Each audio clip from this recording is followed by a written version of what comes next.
In a distant corner of the galaxy, a cluster of alien spaceships drifted listlessly in the void. Their once shiny hulls were marred by scorch marks and dents, battle scars from skirmishes with rival species and hazards of deep space. Aboard the battered ships, the mechanics worked frantically to patch up the damage and coax the antiquated systems back to life. But despite their best efforts, one system after another sputtered and died. They were out of their depth. This technology was ancient, the tools primitive by their standards. Frustration and despair hung heavy in the recycled air. In a moment of desperation, the chief mechanic of the Zorblaxian fleet, Krzykstl, made a radical suggestion.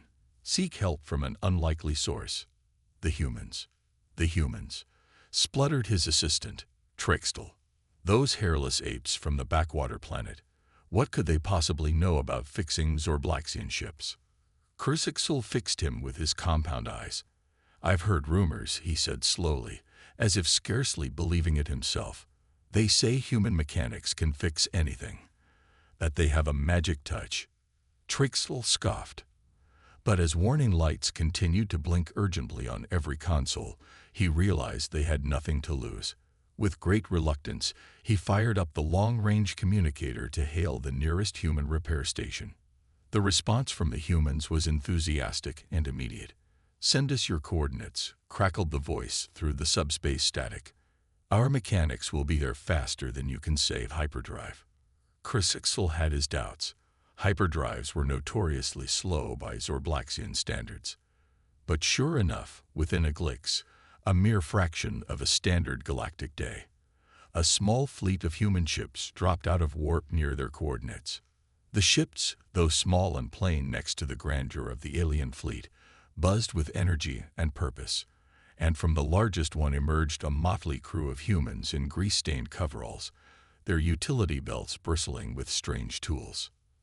The lead human mechanic, a tall, lanky fellow with a shock of red hair, strode forth and grasped Krzyksl's appendage in a firm shake. "I'm Mac," he said with a crooked grin, "lead mechanic of the Orion Repair Corps. I hear you folks are having a spot of engine trouble." Before Krzykstl could respond, the human mechanics had dispersed. To his amazement, they swarmed over the ships like ants, scrambling into access hatches and maintenance ducts with a fearlessness that bordered on recklessness. No sooner had they disappeared into the innards of the ships than the most astonishing thing happened. The ships began to come back to life. Lights flickered on, engines rumbled, and readouts sprang back to their default settings.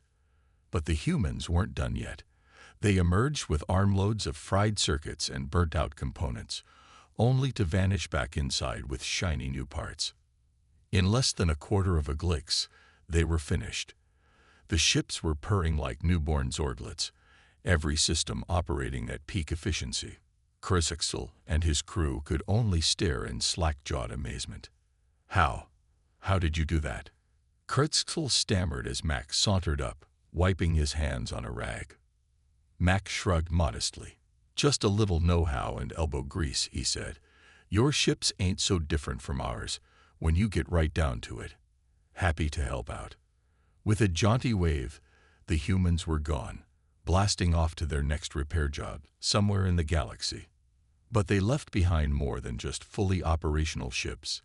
They left a sense of awe, wonder, and a flickers of hope.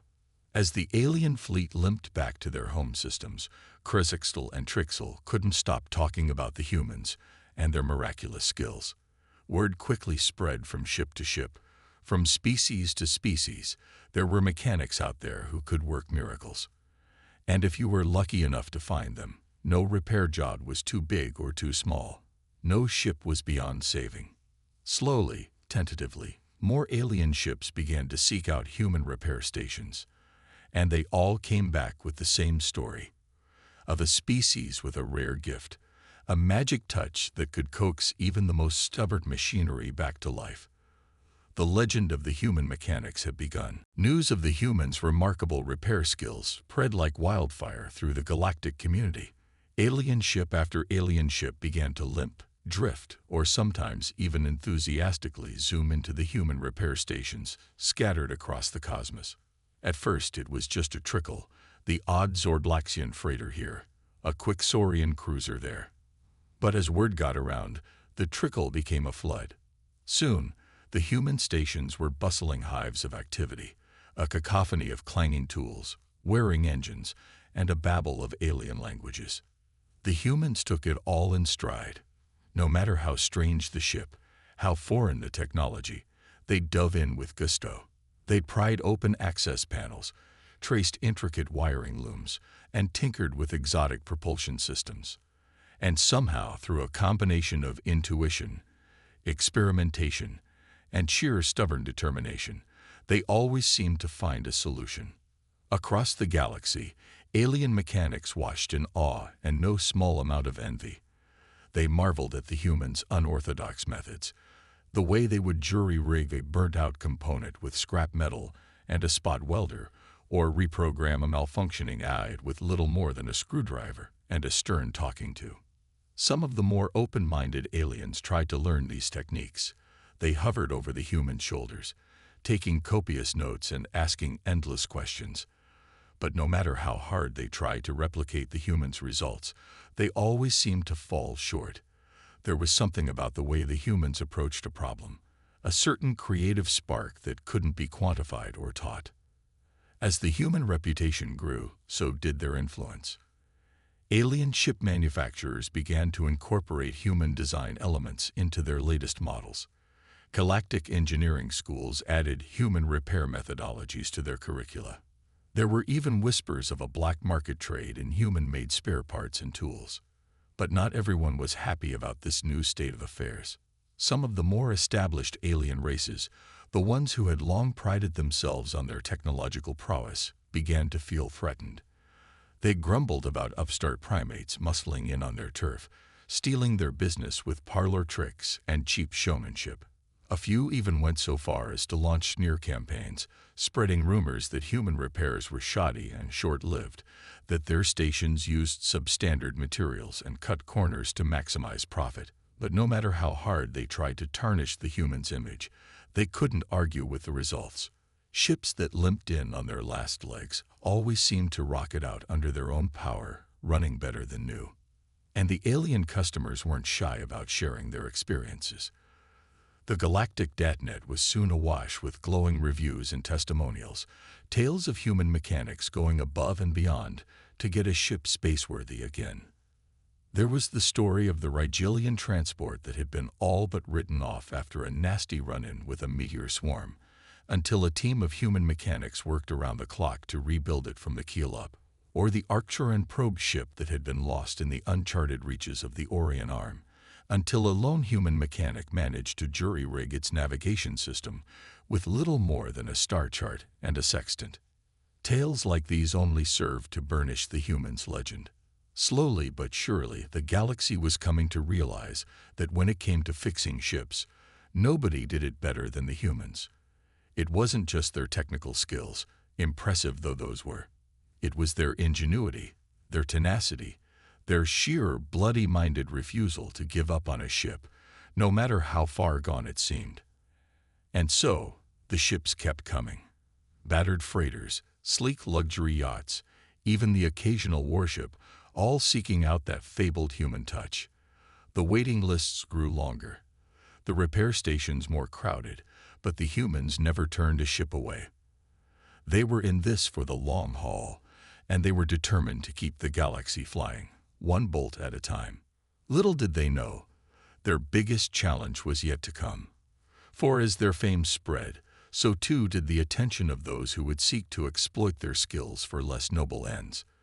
The humans were about to learn that not every broken ship was a welcome sight, and not every customer had friendly intentions.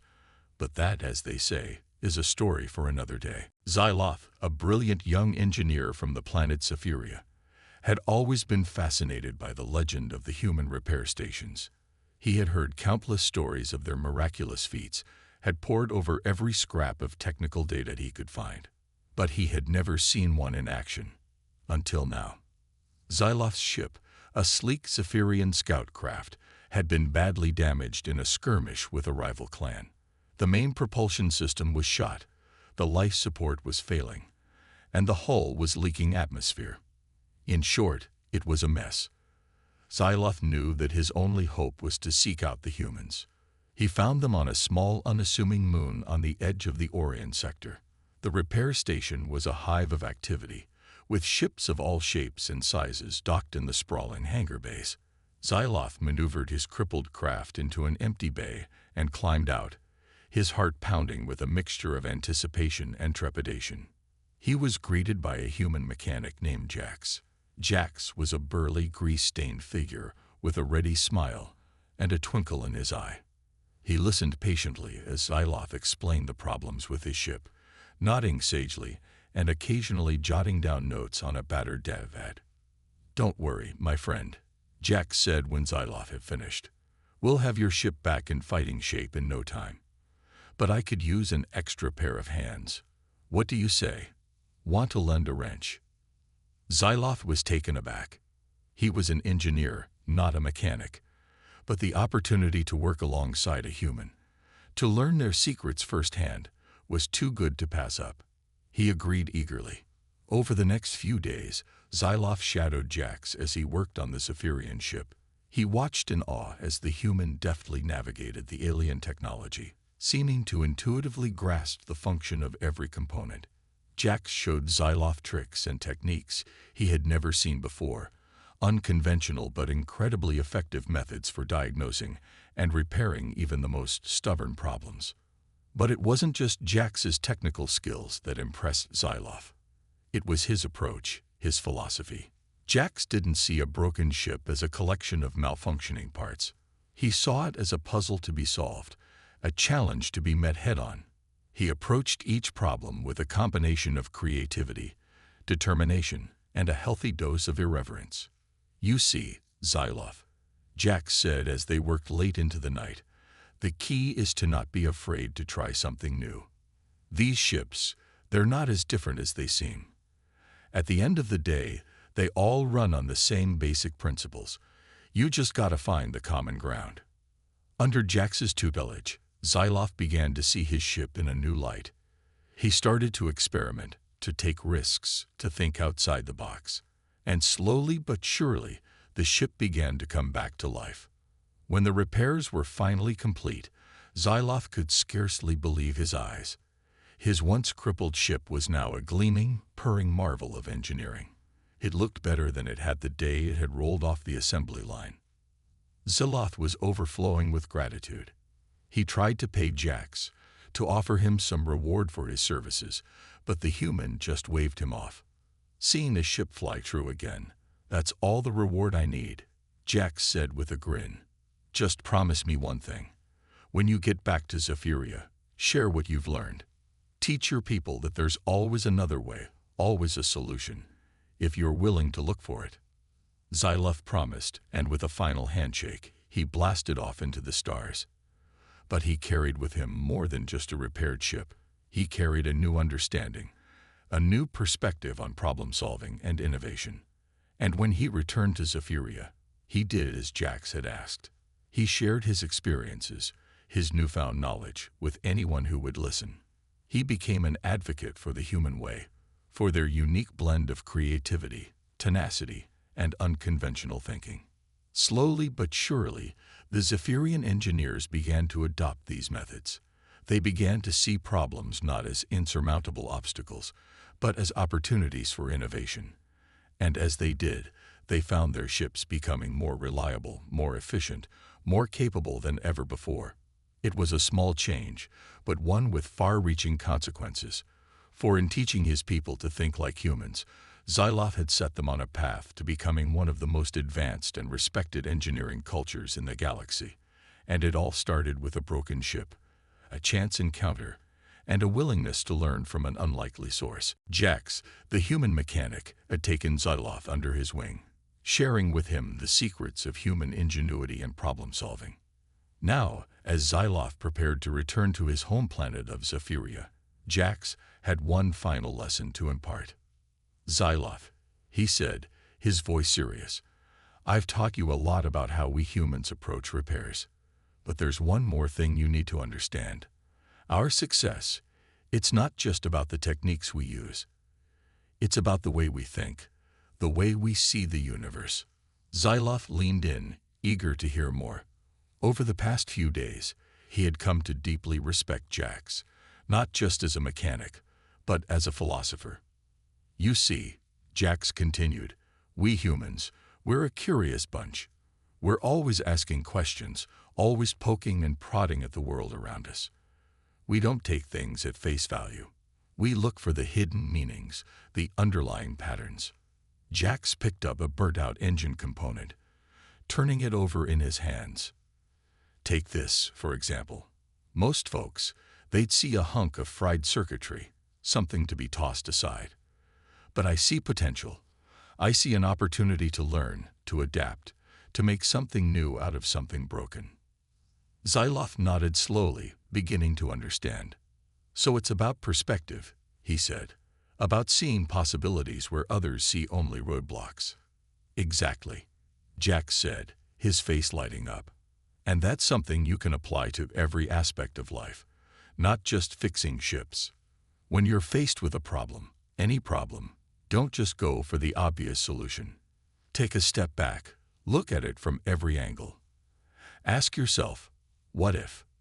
Jax's words struck a deep chord within Xyloth. He had always prided himself on his logical, methodical approach to engineering. But he was starting to see that true innovation required something more, a spark of creativity, a willingness to take risks.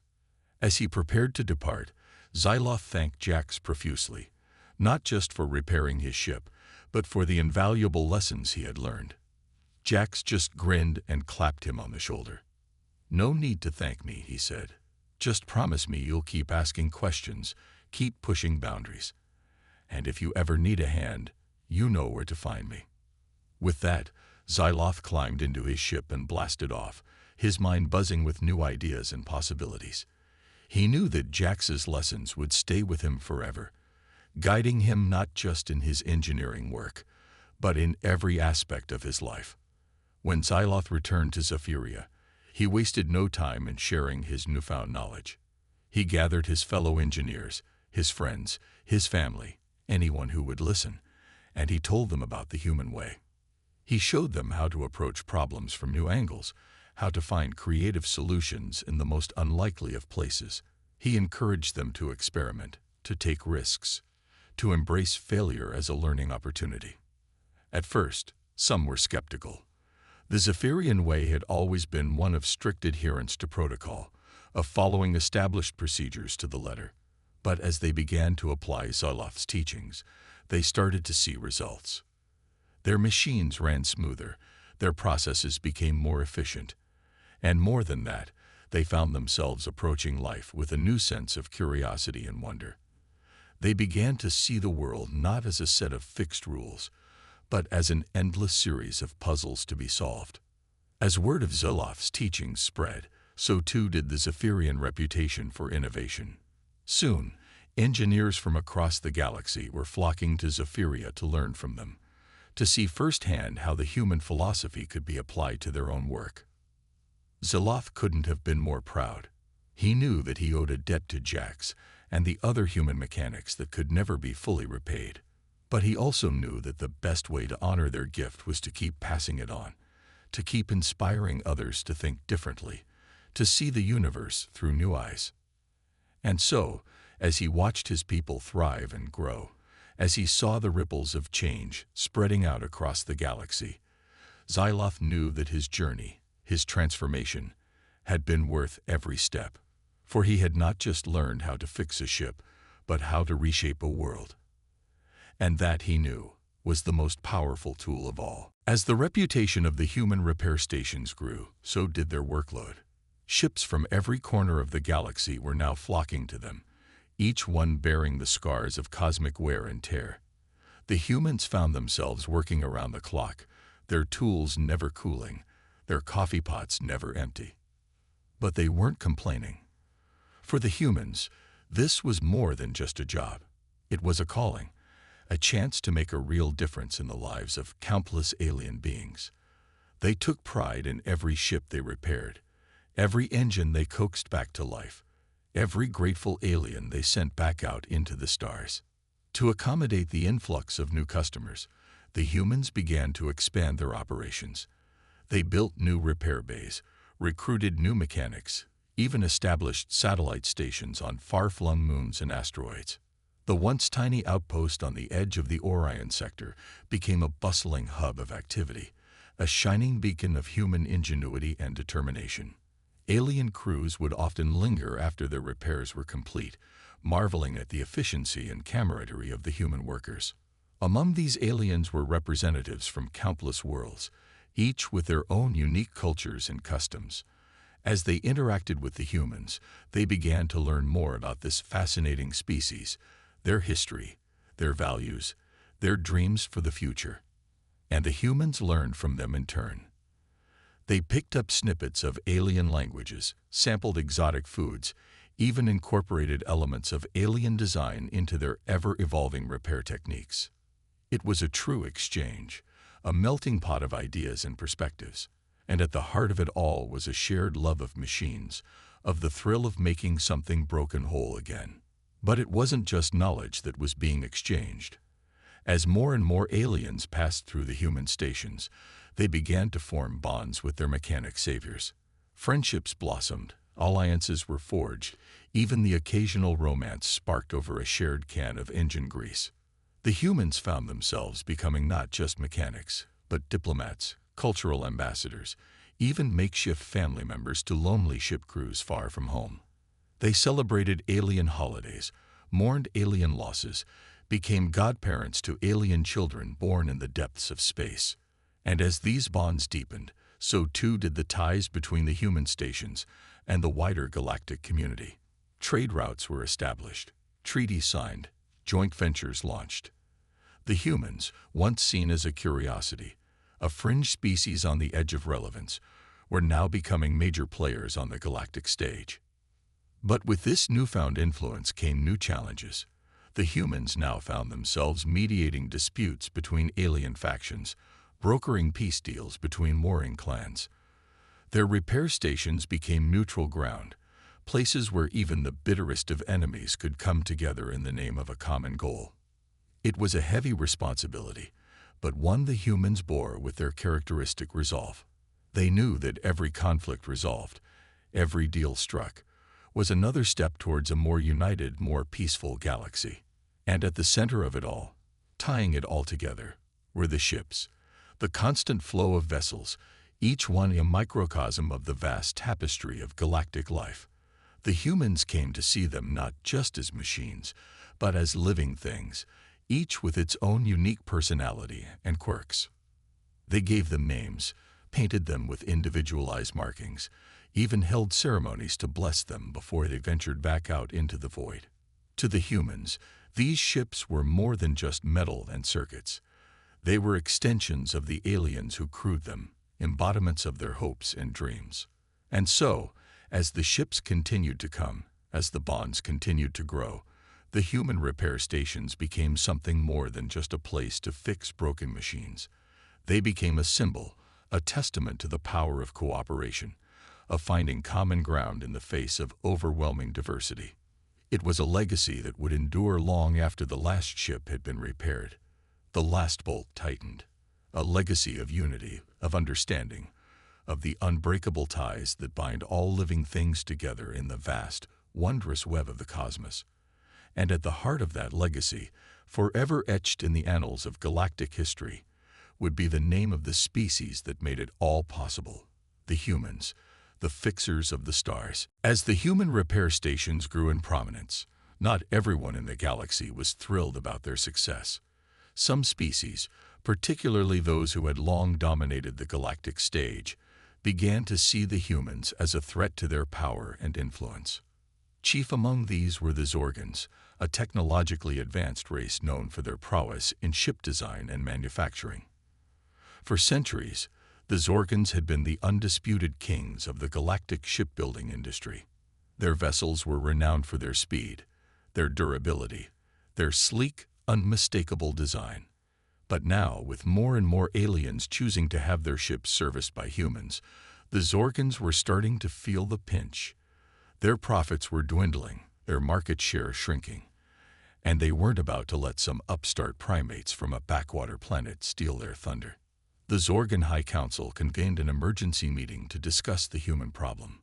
They pored over data, analyzed trends, debated strategies, and finally, they settled on a plan. If they couldn't beat the humans at the repair game, they would discredit them. They would sow doubt among the galactic community, undermine the humans' reputation, make them seem like frauds and charlatans. The Zorgans began a smear campaign, the likes of which the galaxy had never seen.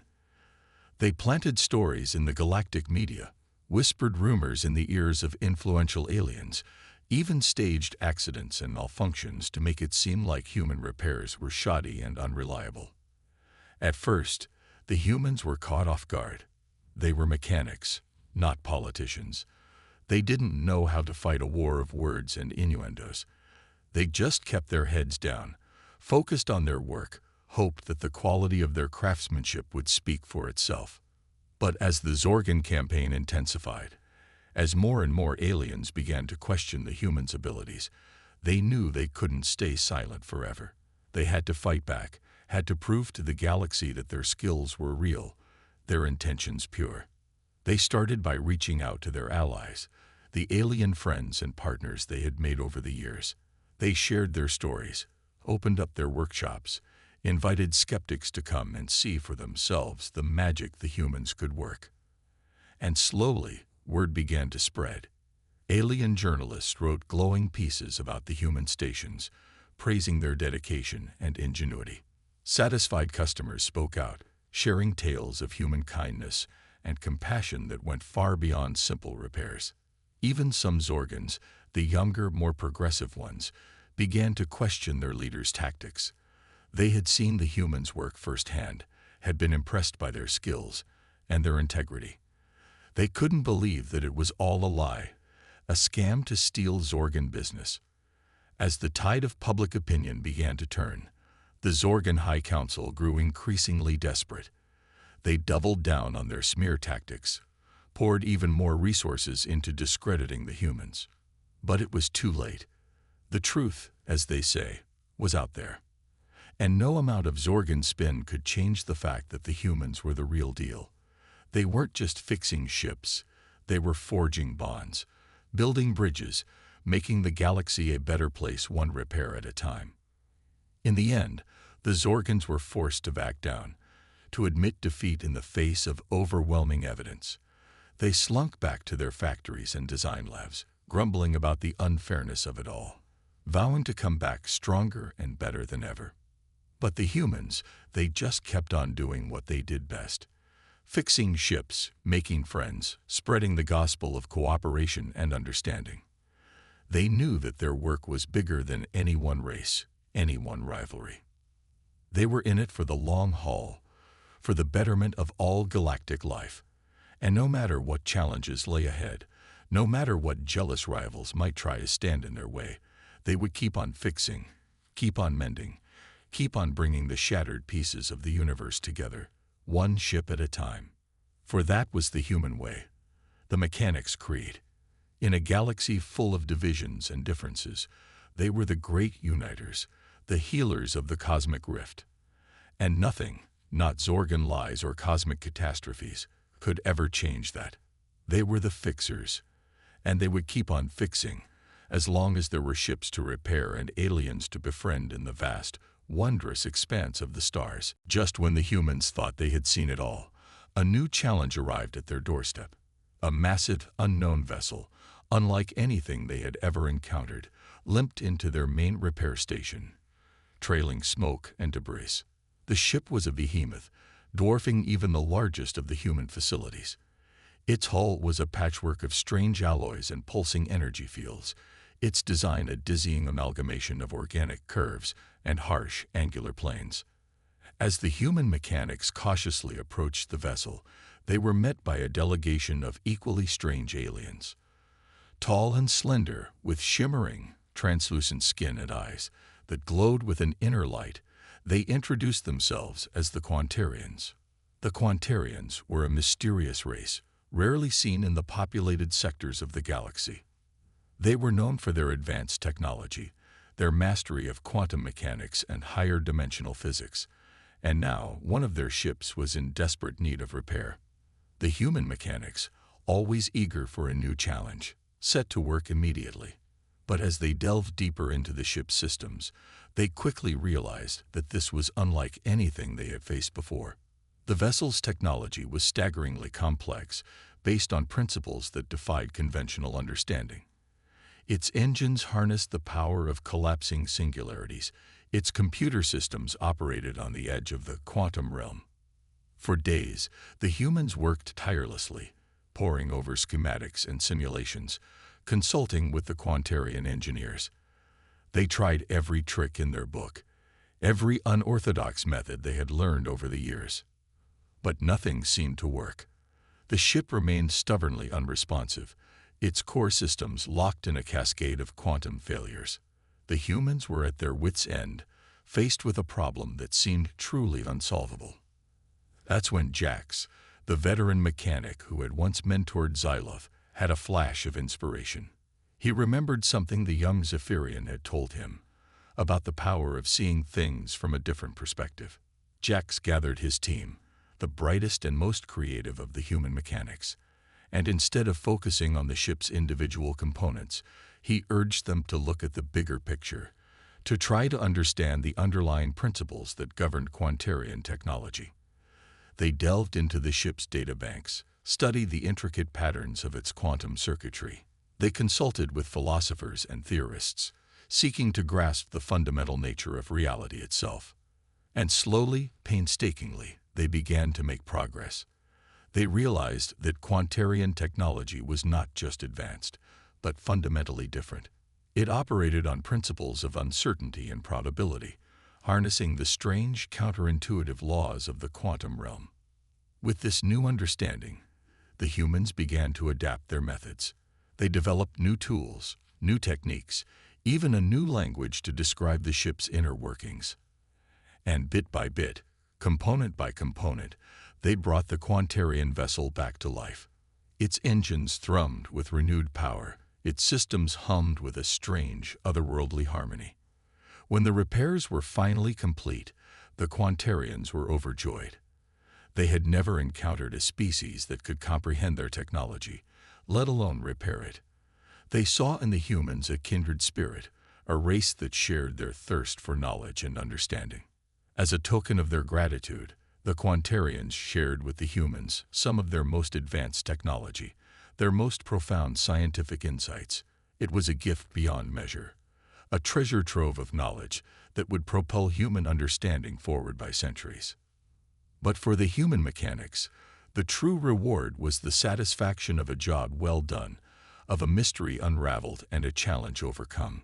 They had once again proven that there was no ship too alien, no technology too advanced, for the ingenuity and determination of the human spirit. As the Quantarian vessel departed, its crew expressing their eternal gratitude, the humans knew that they had been part of something truly special. They had not just repaired a ship, but bridged a gap between worlds, between ways of understanding the universe. And as they watched the ship disappear into the stars, they knew that their legend would only continue to grow. For they were the fixers, the problem solvers, the ones who could make the impossible possible. They were the human mechanics, and there was no limit to what they could achieve, together, in the vast and wondrous expanse of the galactic frontier. Years turned into decades and decades into centuries. The human repair stations, once a novelty, then a marvel, had now become an institution, an integral part of the galactic landscape. Their reputation had spread to every corner of the known universe and beyond. Tales of their skill, their ingenuity, their compassion had become the stuff of legend, passed down from one generation of spacefarers to the next. And as the human mechanics continued their work, as they fixed and mended and healed, they began to realize that their impact went far beyond mere repairs. They were not just fixing ships, but lives, not just mending machines, but relationships. Every repair was a story, a drama played out on the stage of the stars. There were romances sparked over shared engine grease, rivalries settled over a well-timed wrench. There were bonds forged in the heat of a plasma torch, lifelong friendships sealed with a bolt and a smile. The human stations had become more than just repair facilities. They were embassies, meeting grounds, places where the vast and varied tapestry of galactic life could come together and find common purpose. And at the center of it all, tying it all together, were the human mechanics themselves. They had come from humble beginnings, a ragtag bunch of grease monkeys and tinkerers. But through their skill, their dedication, their unrelenting curiosity, they had become something more. They were diplomats, mediators, the grease that kept the gears of the galactic machine turning smoothly. They were the go-to problem solvers, the ones who could find a solution to any challenge, no matter how daunting. And as their influence grew, as they became an indispensable part of the galactic order, the humans began to shape that order in their own image. They championed the values of cooperation, of understanding, of the power of diversity and the strength of unity. They became the driving force behind great galactic projects, the architects of a new and better future. Under their guidance, old rivalries were set aside, ancient grudges forgiven. Species that had once been bitter enemies found common ground, discovered shared dreams. And through it all, the ships kept coming. From the sleek racers of the Zephyrians to the massive bulk freighters of the Gargantuans, from the ethereal solar sails of the Luminates to the chunky mining rigs of the Asteroiders, they all found their way to the human stations. Some came for repairs, others for upgrades, still others just to be part of the legend, to say they had been touched by the magic of the human mechanics. And each ship, each repair, became another thread in the vast tapestry of the human legacy. A legacy not of conquest or domination, but of healing, of bringing together, of making whole what was broken. It was a legacy that would endure long after the last human mechanic had laid down their tools, long after the last ship had been repaired and sent on its way. For the true power of the human stations was not in their machines or their tools, but in the spirit they embodied. The spirit of curiosity, of creativity, of the unrelenting drive to make things better, to leave the universe a little bit brighter than they found it. And so, as the human legend grew, as their stories spread to every star and every world, they became more than just mechanics. They became a symbol, a beacon, a guiding light for a galaxy that had long been searching for its way. They were the fixers, the healers, the ones who had shown that even in the darkest depths of space, there was always hope, always a chance for repair and renewal. And as long as there were ships to fix and stars to explore, as long as there were beings who dreamed of a better tomorrow, the human legacy would endure, a shining testament to the power of the wrench, the bolt, and the unbreakable spirit of a species that had dared to reach for the stars, and in doing so had touched the lives of countless worlds. For they were the human mechanics, the fixers of the galaxy, and their story was just beginning, a story that would be told and retold as long as the universe endured, a story of hope, of healing, and of the unrelenting power of the human spirit.